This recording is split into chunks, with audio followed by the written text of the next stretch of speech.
The Xylar Sector, a swirling nebula of purple and green gases, was not known for its vacation spots. Dominated by the Zorpinian Empire, it was a region governed by ironclad rules and unwavering adherence to protocol. At the heart of it all lay Zorp Prime, a planet of obsidian cities and meticulously planned landscapes. Zorp Prime was a world where every sunrise was greeted by a precisely timed siren, and every meal was consumed in designated nutrient processing centers. The Zorpinians themselves were a sight to behold. Tall, aquatic beings with shimmering scales and perpetually stern expressions. Their lives were dictated by the Grand Compendium of Order, a multi-volume guide that covered every conceivable aspect of existence, from proper gill-flapping techniques to the precise angle at which one should sharpen a thermal lance. Imagine a society where spontaneity was a crime and improvisation was punishable by mandatory re-education. That was the Zorpinians in a nutshell. Their culture, while undeniably efficient, was about as fun as a solar flare in a swimming pool. The Zorpinians were immensely proud of their technological prowess, though much of it was based on principles they barely understood. They possessed devices of immense power, often repurposed or misinterpreted from ancient alien civilizations.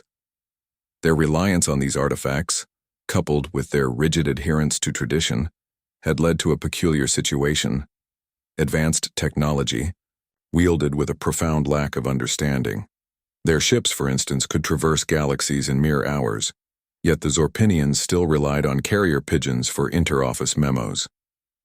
Their energy weapons could vaporize mountains, yet they used abacuses for complex calculations.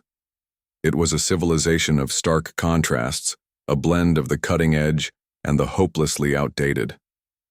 But recently, something unusual had happened on Zorp Prime. A ripple in the otherwise placid waters of Zorpinian society. A disruption to the meticulously planned chaos. A human had arrived. This human, a woman named Jen, was an anomaly, a glitch in the matrix of Zorpinian order.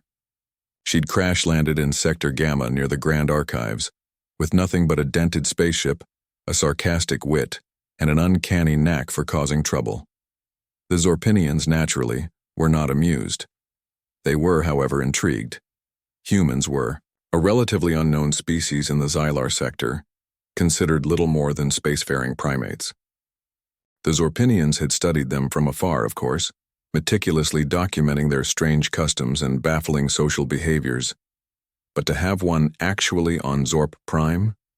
It was unprecedented, an event worthy of at least 3 new appendices to the Grand Compendium. Jen, oblivious to the stir she was causing, was already busy dismantling a traffic drone with a rusty spanner.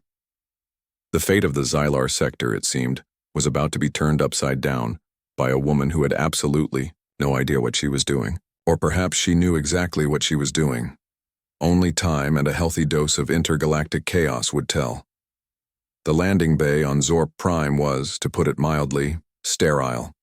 Think operating room, but on a planetary scale. Jen, stepping out of her battered escape pod, squinted at the scene. Her ship, or what was left of it, was promptly surrounded by Zorpinians in full ceremonial armor, which looked suspiciously like oversized tin cans. "Well, this is a bit much for a Bender," she muttered, adjusting her perpetually askew baseball cap. The Zorpinians naturally didn't get the joke. Their leader, a particularly imposing specimen named Commander Klorp, approached her with a rigid posture that suggested he'd swallowed a metal rod. "Human entity," Klorp intoned, his voice a deep, resonant rumble that echoed across the landing.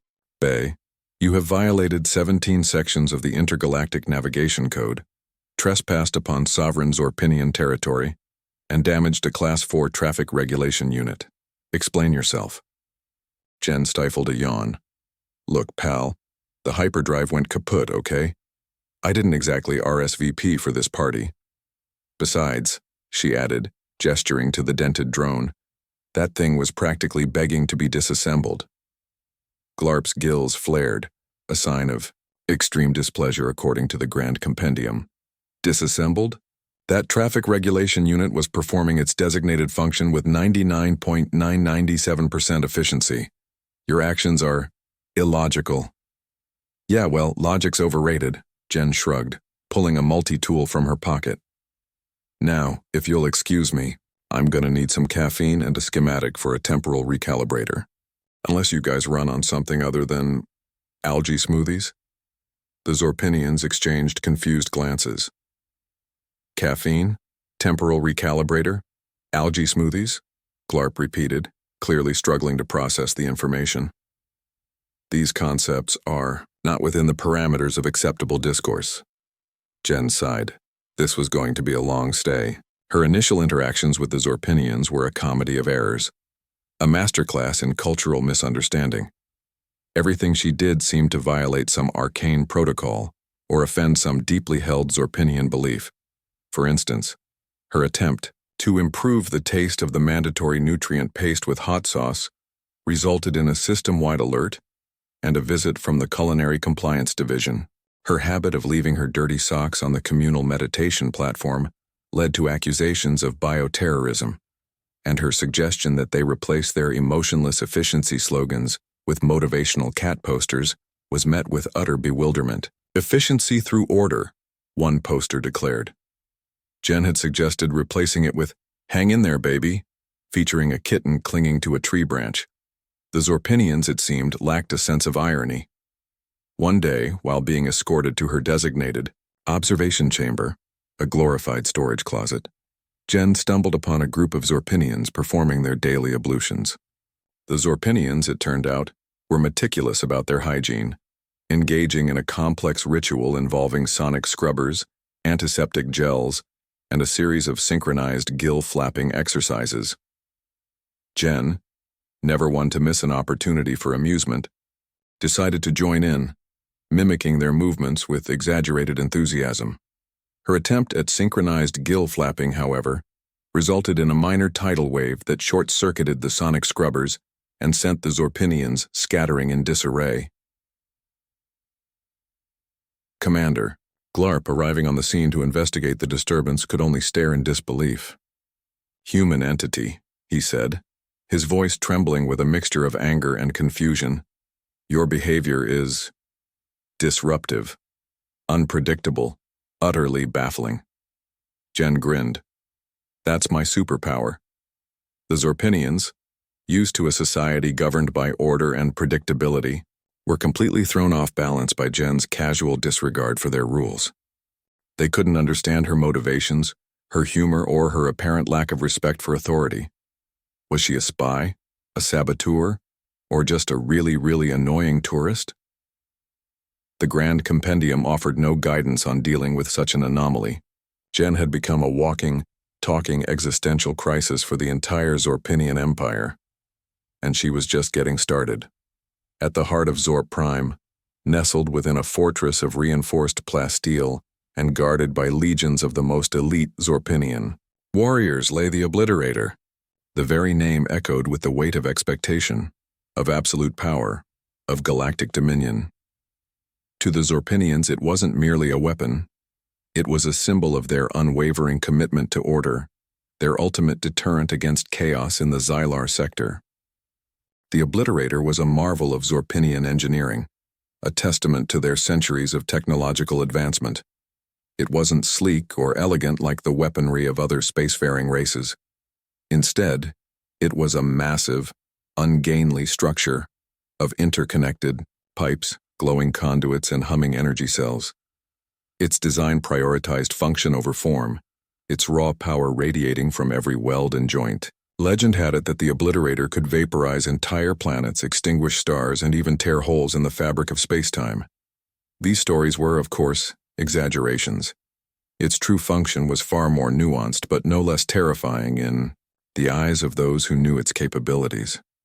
The weapon was rumored to emit a wave of pure psychic energy that could induce total compliance in entire populations, pacifying unruly planets with a single pulse.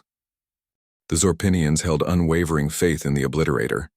They believed it was the sole reason the Xylar Sector remained relatively peaceful. Its mere existence discouraged rebellion and maintained a delicate balance of power. Every Zorpian child was raised on tales of the Obliterator's might, taught to revere it as a guardian, a protector, a bringer of unwavering order. Strict protocols governed every aspect of its operation, from the calibration of its energy matrix to the cleaning of its coolant vents. Only the highest-ranking members of the Zorpinian military were permitted within its vicinity, and even they approached it with a mixture of awe and trepidation. The Obliterator was not just a weapon, it was a sacred artifact, a symbol of Zorpinian identity and purpose. Commander Glorp himself held the key to the Obliterator's activation sequence. He saw it as his solemn duty to protect and preserve its power, to ensure that it was used only for the greater good of the Xylar Sector. He often spent hours meditating before its humming bulk, contemplating the awesome responsibility that rested on his chitinous shoulders. To him, the Obliterator represented the very essence of Zorpinian civilization. Jen, on the other hand, wasn't quite so impressed. Sure, the Obliterator was big, noisy, and vaguely threatening, but it also looked clunky, like something cobbled together from spare parts found in a galactic junkyard. And the Zorpinians' reverent attitude? Well, that just made her even more curious. Where they saw a weapon of ultimate destruction, Jen saw a puzzle. A really, really big, complicated puzzle. And Jen loved puzzles, especially the kind that made self-important aliens squirm. She couldn't shake the feeling that the Zorpinians were missing something crucial about their prized possession. It's gotta do more than just vaporize stuff, she muttered to herself, circling the Obliterator like a mechanic inspecting a busted engine. There's a certain inelegance to planetary vaporization. These guys seem too uptight for that. She imagined the paperwork involved and shuddered. Her casual interest quickly morphed into a full-blown investigation. While the Zorpinians were busy polishing its conduits and chanting ancient maintenance rituals, Jen was poking around, scanning energy signatures, and generally making a nuisance of herself. She treated the Obliterator not as a sacred artifact, but as a particularly stubborn vending machine. Her methods were, to put it mildly, unorthodox. She bypassed security protocols with a repurposed neural interface jacked into a discarded data port. She scribbled equations on the walls with a sonic marker, much to the horror of the custodial drones. And she had the audacity to ask questions. Lots and lots of questions. So this pipe here, she'd say, pointing to a particularly grimy conduit. What exactly is flowing through this? Is it like a destructive plasma or more of a corrosive goo? And what's the pressure? Asking for a friend. The Zorpinians, of course, had no idea how to answer her. Commander Glorp watched her every move with growing unease. Her flippant attitude and blatant disregard for protocol were an affront to everything he held sacred. He couldn't understand why she wasn't cowering in fear, why she wasn't properly respecting the Obliterator's awesome power. Human, he'd rumble, his voice a deep, resonant vibration. Your behavior is irregular. This is a weapon of immense power, not a plaything, for your amusement. Jen would just grin and offer a casual wave. Relax, Glarpy, she'd say. I'm just trying to figure out how this thing works. Besides, I haven't seen a good challenge like this in ages. The more Jen investigated, the more confused the Zorpinians became. She wasn't trying to steal it, or sabotage it, or even understand its destructive capabilities. She just seemed curious. It was a concept that was entirely alien to the rigid militaristic minds of Zorp Prime. They couldn't comprehend her motivations, her methods, or her maddeningly cheerful demeanor. Was she mocking them? Was she testing them? Or was she simply insane? Whatever the reason, Jen's presence was disrupting the delicate balance of order they had so carefully cultivated, and that they knew could not be tolerated. The Zorpinians, their patience wearing thinner than a sheet of intergalactic parchment, convened a high-level council. Glarp, his chitinous brow furrowed in concern, addressed the assembly.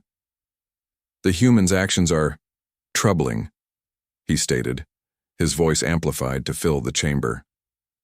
Her unauthorized access to the Obliterator, her inquiries, they suggest a deliberate attempt to undermine our authority. Another council member, a wizened Zorpinian named Fleep, chimed in. his voice raspy with age and suspicion. Sabotage, perhaps, or espionage? We know so little about these humans. Their motives are as opaque as a black hole.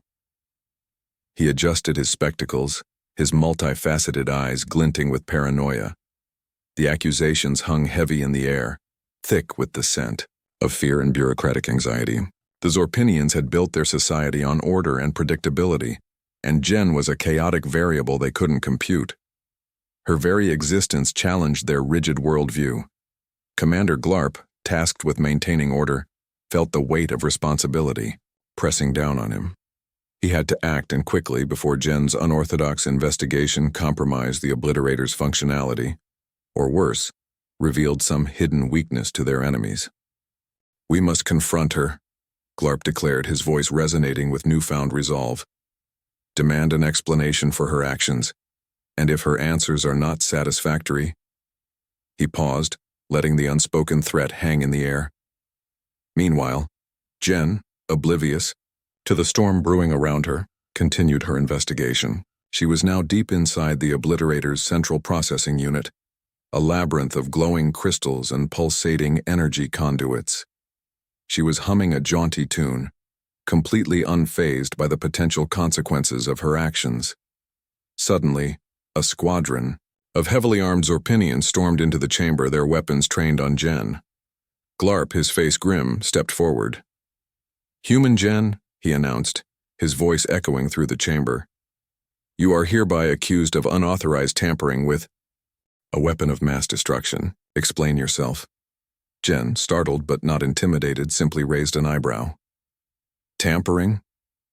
I prefer the term optimizing," she retorted, a mischievous glint in her eye. "Besides, who said this was a weapon of mass destruction? Maybe you guys have just been using it wrong all along." Jen sighed, pushing a stray strand of hair from her face, leaving a smudge of glowing lubricant on her cheek. Okay, so here's the thing," she began, her voice echoing slightly in the vast chamber surrounding the Obliterator. "I think you guys have got this all wrong, like monumentally wrong." She gestured vaguely at the complex machinery around her, a mischievous glint in her eyes. "This isn't a weapon, it's kind of embarrassing, actually." Klorp sputtered, his chitinous plates practically vibrating with indignation. "Embarrassing? This is the Obliterator, the pinnacle of Zorpinian might. It has maintained order in the Xylar Sector for centuries." Jen simply shrugged, unfazed by his outburst. "Yeah, well, maybe that order was just really, really good Klorp this whole time." She tapped a few keys on a nearby console, and the Obliterator hummed to life, its lights flashing in a sequence Jen seemed to understand perfectly. "See, I've been looking at the schematics, the energy flows, the ingredient synthesizers. This thing doesn't obliterate. It mixes." A low murmur rippled through the Zorpinians as Jen continued her explanation. The tension in the room was palpable, thick enough to cut with a vibroblade. "It's a beverage dispenser, guys. A really complicated one, designed to create the perfect Zorpian Klorp." Jen gestured to a series of intricate tubes and nozzles. "This blends the algae extract, this regulates the fizz, this precisely calibrates the questionable nutrient paste, all to achieve peak Klorp enjoyment." The Zorpinians stared at her, their multifaceted eyes wide with disbelief. The concept was simply too absurd to process. Centuries of tradition, of militaristic pride, shattered by the casual revelation of a human in a grease-stained jumpsuit. Jen grinned, completely unfazed by their stunned silence. "You know, I figured it out when I saw the flavor profile settings. Annihilation doesn't usually come in citrus blast or subtle mint." She paused, letting the implications sink in. "Seriously, you guys have been using a state-of-the-art beverage machine to threaten people. That's peak irony right there." The silence stretched, punctuated only by the hum of the Obliterator, now clearly just a very fancy drinks machine. Jen could practically hear the gears grinding in the Zorpinians' collective consciousness as they struggled to reconcile their deeply held beliefs with this utterly ridiculous reality. How could they have been so blind? so consumed by tradition that they misinterpreted the very technology they had created. The answer, Jen suspected, lay in the Zorpinians' unwavering adherence to protocol, their fear of questioning authority, and their complete lack of a sense of humor, and perhaps, just perhaps, their incredibly low tolerance for fun. With a flourish, Jen pressed the final button. The Obliterator word clicked, and then, instead of a destructive blast, a thick, green liquid gurgled out of a nozzle into a waiting receptacle. The aroma, a bizarre mix of seaweed and something vaguely resembling bubblegum, filled the air. "Behold," Jen announced, presenting the frothy concoction with a dramatic bow. "The perfect Klorp, guaranteed to, well, not obliterate anything, but maybe give you a mild sugar rush." The Zorpinians remained motionless, their expressions unreadable. Glarp, however, twitched. That is Klorp?" he stammered, his voice barely a whisper. But the Obliterator, it is meant for maintaining order." Jen chuckled, taking a sip of the green liquid. "Order through refreshment, Glarp. It's a bold strategy, I'll give you that." She made a face. "Needs a little more fizz, though, hang on." She tinkered with the settings again, and the machine obliged, adding a generous dose of carbonation to the Klorp. The resulting beverage frothed and bubbled, looking even more absurd than before. Jen took another sip, this time with a slightly more appreciative expression. "Much better, you guys should really try this, it's surprisingly addictive." One by one, the Zorpinians edged closer, their curiosity overcoming their apprehension. Glarp, still looking bewildered, hesitantly, reached out a claw and took the offered cup. He sniffed it cautiously, then took a tentative sip. His multifaceted eyes widened. A moment of absolute silence hung in the air as the Zorpinians processed the taste, the implications, the sheer mind-boggling ridiculousness of the situation. Then, slowly, one of them began to giggle. The giggle spread like a contagion until the entire chamber was filled with the sound of Zorpinian laughter, a high-pitched chirping sound that was utterly unlike anything Jen had ever heard. The Obliterator, the feared weapon of the Xylar Sector, was now dispensing joy, one fizzy green cup at a time. The laughter eventually subsided, leaving behind a palpable sense of, well, not exactly chaos, but definitely a profound shift.